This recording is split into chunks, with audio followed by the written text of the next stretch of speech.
पर आज मैं झुकेगा नहीं साला। और एप्पल भी यहाँ पे झुकेगा नहीं। यानी कि बात की जाए तो जैसे कि आजकल खबरें आ रही है ना कि यूएसबी टाइप सी पोर्ट आपको अगले साल के आईफोन 15 में देखने को मिलेगा, लेकिन मेरे को लगता है कि एप्पल वाले शायद आपको कभी USB type C port iPhone के अंदर ना दे। देखो बात की जाए तो ये खबर आखिर आई कहां से, सबसे पहले इसके बारे में जान लेते हैं। अभी कुछ दिन पहले बात करें तो एक इंटरव्यू हुआ था, वहां पे एप्पल के senior vice president of marketing थे, वो आए थे और उनसे पूछा गया था कि अब तो यार यूरोपियन यूनियन ने मैंडेट कर दिया कि कोई भी डिवाइस जिसके अंदर चार्जिंग होगी, यानी कोई भी मोबाइल फोन हो सकता है, हेडफोन हो सकता है, ईयरफोन्स हो सकते हैं, जिसके अंदर वायर्ड चार्जिंग है, उसके अंदर यूएसबी टाइप सी पोर्ट देना मैंडेटरी है। और दुनिया में सिर्फ एक ही कंपनी है जो अपने मोबाइल फोन्स के अंदर यूएसबी टाइप सी पोर्ट नहीं देती, जबकि हर एक कंपनी ने अपने फोन्स के अंदर यूएसबी टाइप सी पोर्ट देना ऑलरेडी शुरू कर दिया है, और वो है एप्पल हमारी। और एप्पल को बोला गया तो उन्होंने ये कहा, देखो उन्होंने ये चीज यहां पर मैंडेट कर दी है, और हम देखा जाए तो अगर यूरोप में हमें फोन बेचना है तो हमें शायद उनकी बात यहां पर माननी पड़ेगी। लेकिन देखा तो उनका कहीं भी कंफर्मेशन देखने को नहीं मिला कि एग्जैक्टली अगले आईफोन में यूएसबी टाइप सी पोर्ट देंगे या फिर उसके अगले वाले आईफोन के अंदर देंगे। आखिर होगी क्या पीछे की कहानी, इसके बारे में नहीं पता। तो सोचा मैंने कि क्या सच में एप्पल इस टाइप की चीजें कर सकता है, क्योंकि एप्पल जैसी कंपनी देखा जाए तो अपने ईगो के लिए कई बार जानी आती है। मतलब कि कई बार वो कुछ गलत डिसीजन ले लेते हैं, लेकिन हमेशा वो अपने उसी डिसीजन पे रहते हैं। कहने का मतलब है कि पास्ट में हमने कई बार देखा, जैसे कि आईफोन बैंड हो रहा था तो वो रिकॉल कर सकते थे, काफी सारी चीजें होती है, लेकिन वो कहते हैं कि हमने ये चीज ऐसे दी और आपको ऐसे यूज करनी पड़ेगी। जैसे कि आईफोन के अंदर हेडफोन जैक हटाना, या फिर बात की जाए नॉच को इंट्रोड्यूस करना। अब डायनेमिक आइलैंड है तो डायनेमिक आइलैंड को कंटिन्यू करेंगे कुछ साल तक, यानी कि एक चीज दे दी वो कुछ साल तक रहेगी, बैक ट्रैक करके वापस पुरानी चीज पर नहीं जाने वाले। एक बार टच आईडी उन्होंने हटा दी अपने आईफोन से और नॉच को इंट्रोड्यूस कर दिया। अब नॉच वाले फोन में टच आईडी कभी आएगा नहीं, भले अंडर डिस्प्ले फिंगरप्रिंट स्कैनर की टेक्नोलॉजी कैसी भी हो जाए। तो हाँ, एप्पल एक इस टाइप की कंपनी। लेकिन हमें बात जाननी कि जो यूरोप में जो लॉ पास हुए यूएसबी टाइप सी वालों, वो आखिर कहता क्या? वो ये कहता है कि कोई भी पोर्टेबल डिवाइस जिसके अंदर चार्जिंग होती है उसके अंदर सिर्फ एक ही स्टैंडर्ड का पोर्ट होना चाहिए, और अभी जो स्टैंडर्ड है वो है यूएसबी टाइप सी। और इस चीज को इंप्लीमेंट करने के लिए उन्होंने यहाँ पे 2 साल दिए, यानी कि एंड ऑफ 2024 तक जितने भी डिवाइसेस जो मार्केट में लॉन्च हो उनके अंदर यूएसबी टाइप सी पोर्ट हो। कहने का मतलब कि 2024 एंड एक लास्ट डेट है जहां पे कंपनियां अपने डिवाइसेस के अंदर मॉडिफिकेशंस कर सकती हैं, और उसके बाद कोई नया प्रोडक्ट अगर ये लोग मार्केट के अंदर लॉन्च करेंगे उसके अंदर सिर्फ एक ही पोर्ट होना चाहिए। यानी कि एप्पल देखा जाए तो इस साल वो अपने लाइटनिंग आईफोन को लॉन्च कर चुके, अगले साल का आईफोन 15 में अगर वो चाहे तो वो लाइटनिंग को लॉन्च कर सकते हैं। उसके बाद 2024 के आईफोन 16 में भी चीज लॉन्च हो सकती है। फिर 2017 में जो आईफोन आएगा वहां तो नहीं यूएसबी टाइप सी पोर्ट तो देना ही देना पड़ेगा। वेल, इसका मतलब तो यही होता है ना।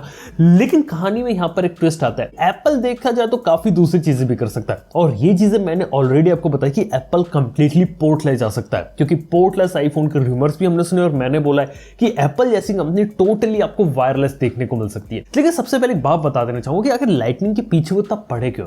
देखो, आईफोन के अंदर जो लाइटनिंग पोर्ट होता है ना, वो मेड फॉर एप्पल प्रोग्राम के अंदर आता है, जिसके अंदर कोई भी कंपनी लाइटनिंग को यूज करके आईफोन की एक्सेसरी बना सकती है। कोई भी कंपनी एक केबल बना रही है, एक्सेसरी बना रही है, उसका कुछ जो परसेंटेज होता है वो एप्पल को रहता है।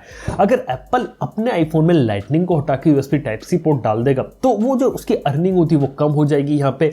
इसी के साथ ही देखा है तो लाइटनिंग की अभी भी काफी सारी लिमिटेशन है, जिससे लोग उसे यहाँ पे पसंद नहीं करते हैं। लाइटनिंग पोर्ट पुराने यूएसबी स्टैंडर्ड पे काम करता है, चार्जिंग स्पीड यहाँ पे स्लो रहती है, फास्ट सपोर्ट नहीं करता, यहां तक कि डेटा ट्रांसफर की फास्ट स्पीड भी सपोर्ट नहीं करता। इसके साथ ही बात किया तो एप्पल की लाइनअप काफी हद तक यूएसबी टाइप सी पोर्ट के साथ हो चुकी है। मैकबुक और आईपैड के अंदर यूएसबी टाइप सी आता है, और एप्पल के आईपैड और मैकबुक के अंदर यूएसबी टाइप सी पोर्ट डालने का मकसद यही था कि लाइटनिंग उतना कैपेबल नहीं था। अगर लाइटनिंग उतना कैपेबल होता शायद यूएसबी टाइप सी पोर्ट कभी आता ही नहीं। कहने का मतलब है कि उसके जितने भी एक्सेसरी होते, किसी को एसएसडी कनेक्ट करनी है जिसके अंदर हाई बैंडविड्थ लगती है, तो वो यूएसबी टाइप सी पोर्ट के थ्रू पॉसिबल है, लाइटनिंग के साथ नहीं। अगर लाइटनिंग के साथ होती तो शायद आईपैड के अंदर कभी लाइटनिंग देते नहीं। इसलिए आईपैड का जो पूरा इकोसिस्टम है, जो बड़े बड़े एक्सेसरीज कनेक्ट करने हैं, उसके लिए उन्होंने वहां पे यूएसबी टाइप सी पोर्ट दे दिया। और ऐसी मैकबुक्स अगर आपको काफी सारी कनेक्टिविटी करनी है तो वहां पे आपको यूएसबी टाइप सी पोर्ट है। लेकिन आईफोन के अंदर अभी तक ये चीज बची हुई थी, क्योंकि आईफोन के अंदर देखा जाए तो यहाँ पे जो लोग हैं वो हमेशा चार्जिंग के लिए यूज करते हैं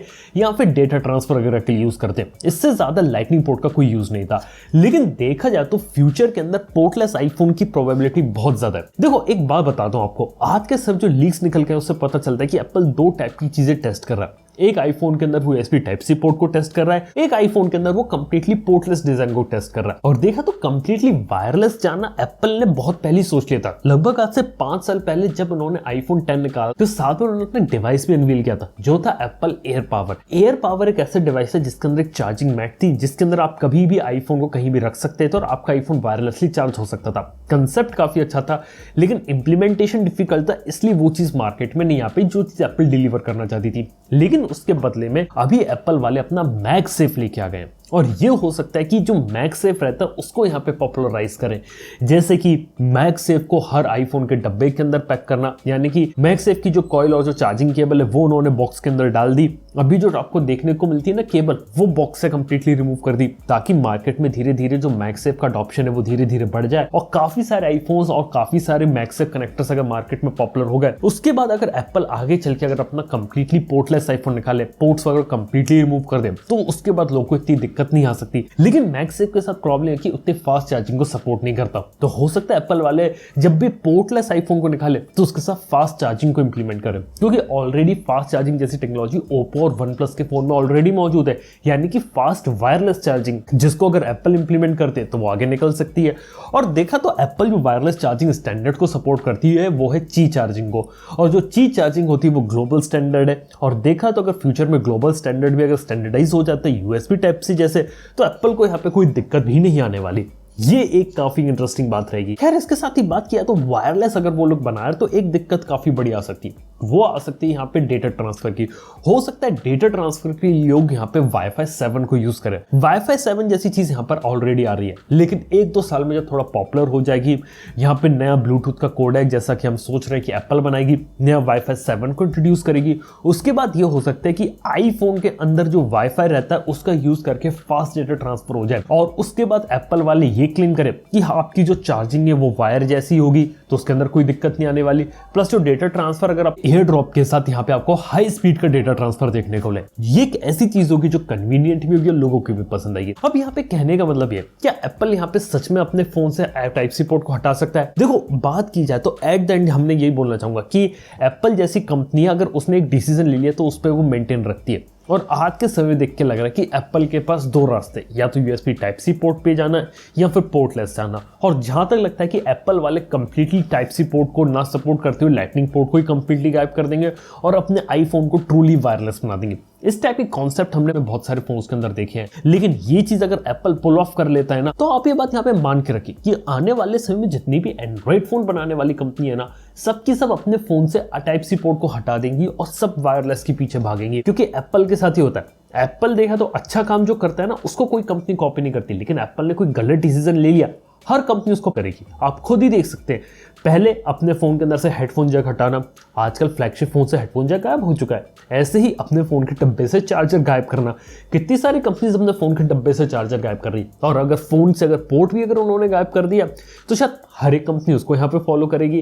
खैर देखते हैं यहाँ पर क्या रहता है, लेकिन इस बात में बता देता हूँ कि अगले साल में आईफोन के अंदर USB टाइप सी पोर्ट आने की प्रोबेबिलिटी अभी भी कम है, और अभी भी हमें यहाँ पे थोड़ा सा इंतजार करना है क्या एप्पल अपने आईफोन के अंदर USB टाइप सी पोर्ट को डालती है फिर कंप्लीटली पोर्टलेस होती है। क्योंकि बात यह तो अभी भी आईफोन के अंदर यही हर कोई समझ रहा है कि लाइटनिंग पोर्ट हट जाएगा आईफोन से और USB टाइप सी आ जाएगा, लेकिन सच्चाई बहुत ज्यादा अलग हो सकती है। देखते हैं क्या रहता है फ्यूचर में। आप लोग इस बारे में क्या ओपिनियन बात नीचे करना होता ना भूलना। थैंक यू आपको वीडियो देखने के लिए, मैं आपसे मिलता हूँ नेक्स्ट वन के अंदर। Good bye.